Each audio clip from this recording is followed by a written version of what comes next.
In 2014, deep inside Apple's ultra-secretive labs in Cupertino, a new kind of ambition began to take shape. Not a phone, not a watch, not even a computer, but something far more radical. A self-driving, fully electric luxury vehicle, designed not by Detroit or Tokyo or even Elon Musk, but by the same minds that built the iPhone. They called it Project Titan. And for 10 years it remained one of Silicon Valley's most tightly guarded secrets. A ghost in the machine, glimpsed only through patent filings, whispered rumors, and occasional leaks.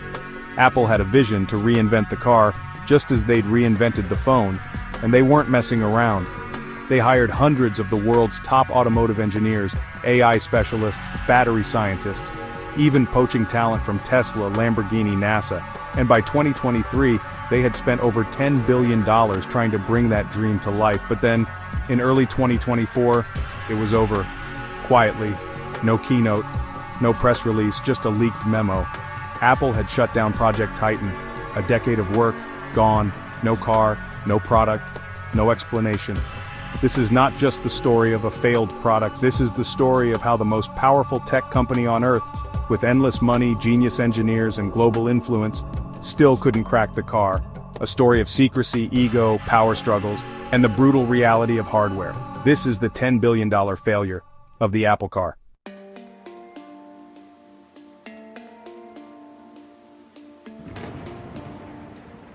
The Apple car was never just about building a vehicle. It was about dominance, about taking the Apple ecosystem and putting it on wheels. But behind the scenes, things were already unraveling. Inside Apple Park, the most secretive project in the company's history was spiraling into confusion. Engineers didn't know what they were building. One year it was a car, the next it was software. The year after, a robotaxi. Key executives were quitting, teams were shuffled, scrapped, and restructured. Leadership changed hands, again and again, and all the while Apple said nothing. No announcements, no denials, just silence. Until one day, that silence spoke volumes. Apple doesn't kill projects lightly, but when it does, it's because something went very wrong. This story isn't just about the Apple car, it's about the limits of even the world's most successful company, about what happens when vision outpaces execution. Stay with me, because by the end of this video, you'll know exactly why Apple spent $10 billion chasing something it never truly understood, and what that failure means for the future of Apple and the future of tech itself.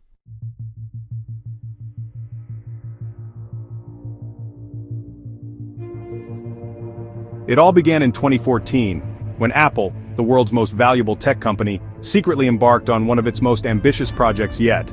The goal was clear: build the iPhone of cars. A fully autonomous electric vehicle that would forever change the way we travel. But unlike their previous products, this one wasn't just a phone or a laptop, it was a machine. A vehicle capable of transforming how we think about transportation. For Apple, a company that had already conquered consumer electronics, the car was the last frontier. The project was codenamed Titan, and it was going to be massive. Apple's ambitions were nothing short of revolutionary. They didn't just want to build a car. They wanted to build a smart car that was seamlessly integrated into the Apple ecosystem. A car that would sync with your phone, your watch, your home, a car that knew you. And to make this dream a reality, Apple turned to the best in the business. Tesla, Porsche, NASA. Apple hired some of the brightest minds in automotive engineering, AI, and battery technology. They didn't just build a team, they poached a team. Apple wasn't just building a car, they were setting out to redefine the automobile industry, just as they had done with the smartphone a decade earlier. Tim Cook had a vision: the iPhone of cars. It wasn't just about creating a product, it was about creating a movement.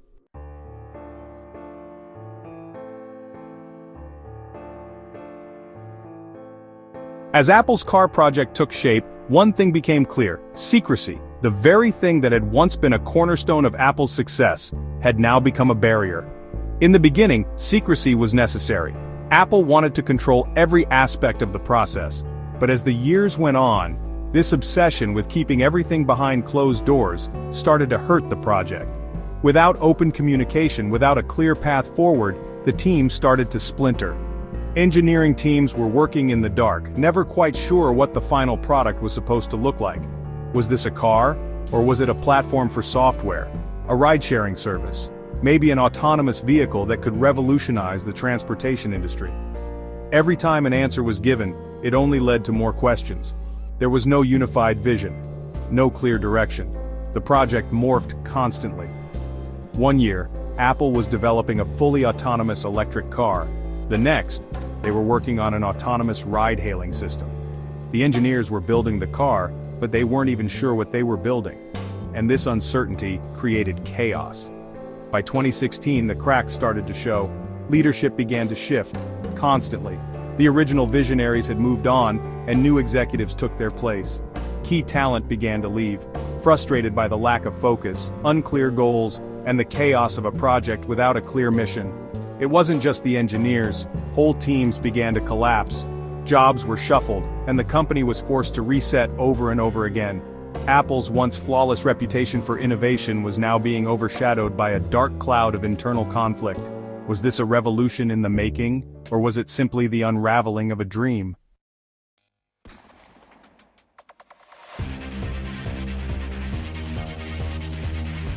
By 2017, Apple had poured billions into Project Titan, but outside its secretive walls, the world was moving forward at lightning speed. Tesla was already shipping vehicles with autonomous capabilities. Google's Waymo had launched a fleet of self-driving cars in select cities, and traditional automakers, once cautious about the future, were now scrambling to catch up. While Apple was still stuck in the prototyping purgatory, the competition wasn't waiting. In fact, Apple had no product to show, no working prototypes, no clear vision. By now, Elon Musk was taking shots from the sidelines. In a 2018 interview, Musk couldn't resist a jab. Tesla is where Apple rejects go, he said, mocking the fact that several of Apple's former engineers had moved on to Tesla, a company already on the fast track to electric and autonomous vehicles. Musk didn't just dismiss Apple's efforts, he mocked them publicly. And it was a brutal blow to the company that once prided itself on being the pinnacle of innovation.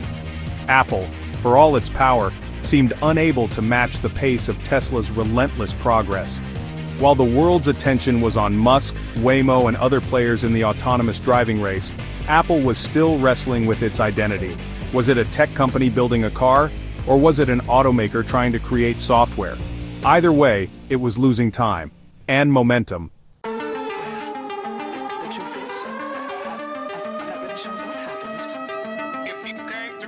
For over 40 years, Apple had built its empire on a simple idea: total control.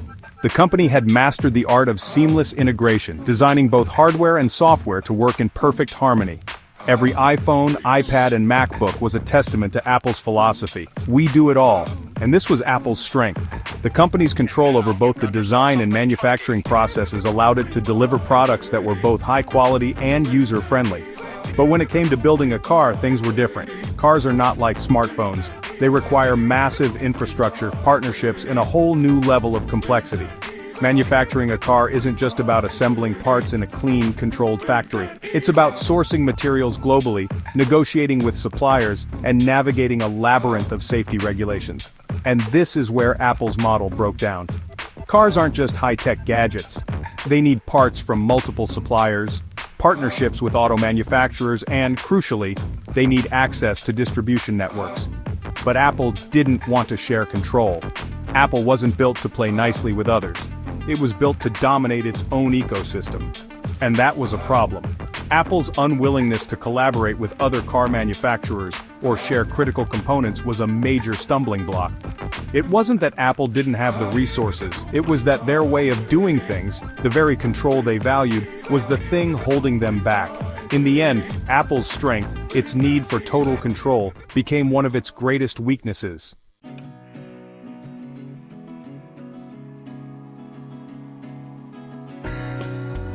By 2018, Apple had invested over $10 billion into Project Titan, but the progress was anything but smooth. The prototypes that Apple had developed were far from the polished, sleek machines Apple is known for. In fact, they were clunky, unfinished, and often malfunctioned during testing. The vision of a perfect, seamless product was colliding with the reality of engineering a car. Self-driving software, one of the most ambitious aspects of the project, was lagging far behind the progress Tesla had made. While Tesla's cars were learning how to drive themselves on real-world roads, Apple was still struggling with basic features. Apple had the hardware, but it couldn't make the software work. And the car wasn't just inefficient, it was dangerous. LiDAR, the technology used to help self-driving cars understand their environment, was riddled with issues. The sensors were bulky, unreliable, and prone to failure. Apple's engineers were pushing the limits of what LiDAR could do, but the tech was still in its infancy, and it wasn't ready for a consumer product. But that wasn't the only problem. The car's batteries, critical to any electric vehicle, had overheating issues. Tests showed that under stress they would rapidly overheat, putting the car's safety in question. Apple, known for its precision and quality, was now facing technical failures that seemed impossible to overcome. The clock was ticking, and the world was watching.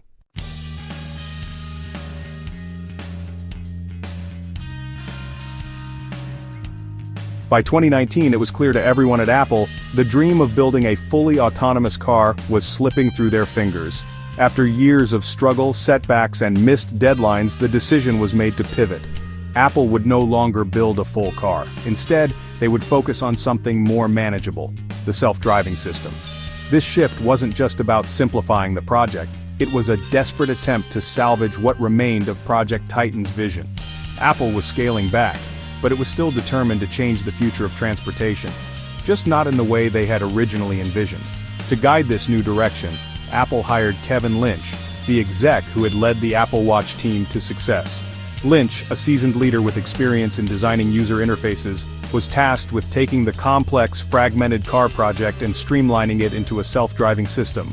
Apple's new goal: integrate the most advanced autonomous driving software into other manufacturers' vehicles.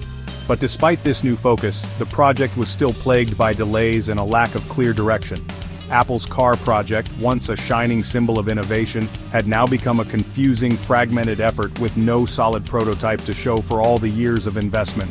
There was no physical product, there were no major breakthroughs. Apple's engineers were still trapped in an endless loop of concepts, mock-ups, and UI designs, hoping that something would stick.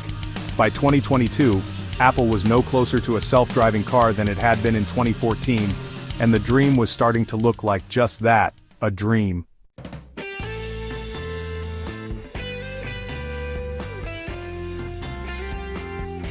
By late 2023, it was clear that the dream of the Apple car was all but over.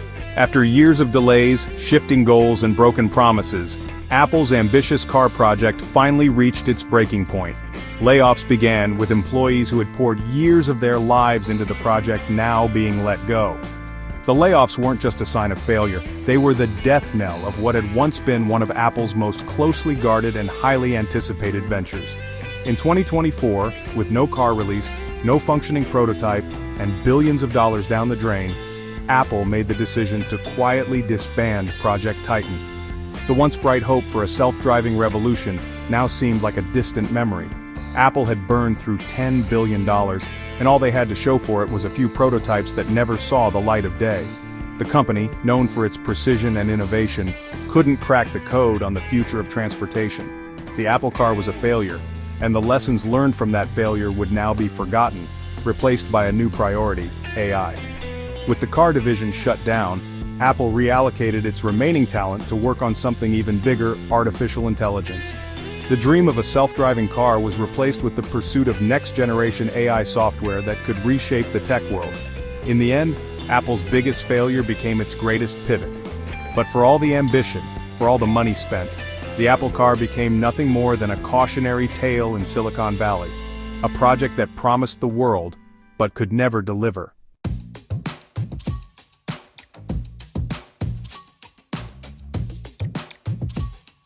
The failure of Project Titan wasn't just about technical issues or missed deadlines.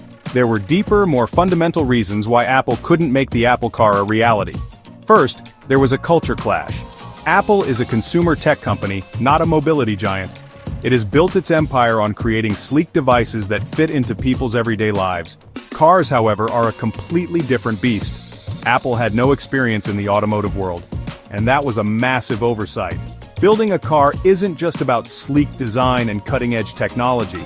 It's about understanding global manufacturing, dealing with government regulations, safety standards, and engineering a product that could handle extreme environments.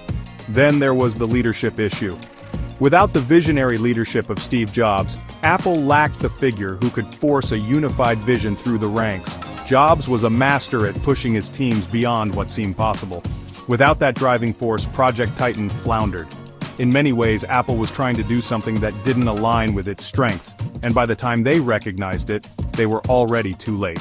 While Tesla had already captured the imagination of the world, building a network of superchargers and gaining a loyal customer base, Apple was still trying to catch up. By the time they had a concept, Tesla had a market share and brand loyalty that was almost impossible to overcome. But the most damning issue? Apple was trying to solve a problem it didn't fully understand. The world wasn't begging for an Apple car. People were happy with the electric vehicles from established brands and the self-driving tech from companies like Waymo. What Apple didn't realize was that it was building a solution to a problem that didn't yet exist. And by the time they understood the market, it had moved on. In the end, the failure of the Apple car was a wake-up call for the tech giant. Not every problem can be solved by just throwing money and talent at it. Some problems require a true understanding of the market, and Apple's blind ambition led it down a road that ultimately wasn't theirs to drive.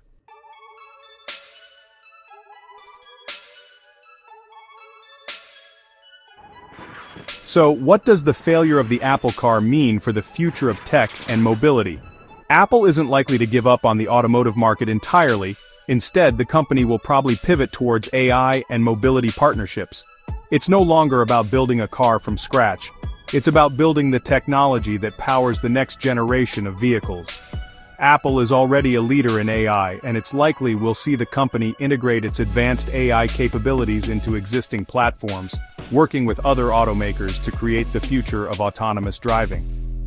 Apple's next big move may be about collaboration, not competition. It's easy to imagine a future where Apple teams up with companies like Rivian, Tesla, or even GM to build autonomous systems, software, and cloud services that enhance driving experiences, all powered by Apple's signature ecosystem.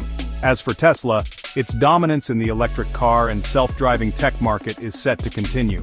While Apple struggles to find its way in the auto world, Tesla has established itself as the leader in EVs and autonomous driving, with a dedicated fan base and strong market share. Big tech has learned a hard lesson: building hardware is hard.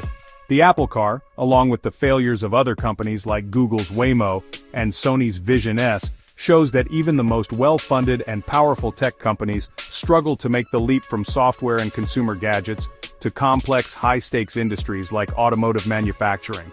As tech giants begin to realize that hardware in cars are far more complex than the gadgets they're used to building, we'll likely see a shift in strategy. Software will reign supreme, and partnerships between tech companies and automakers will define the future of mobility. The future of cars isn't just about hardware. It's about the intelligent systems behind the wheel, and Apple will be a major player in that revolution, even if they never build a car themselves.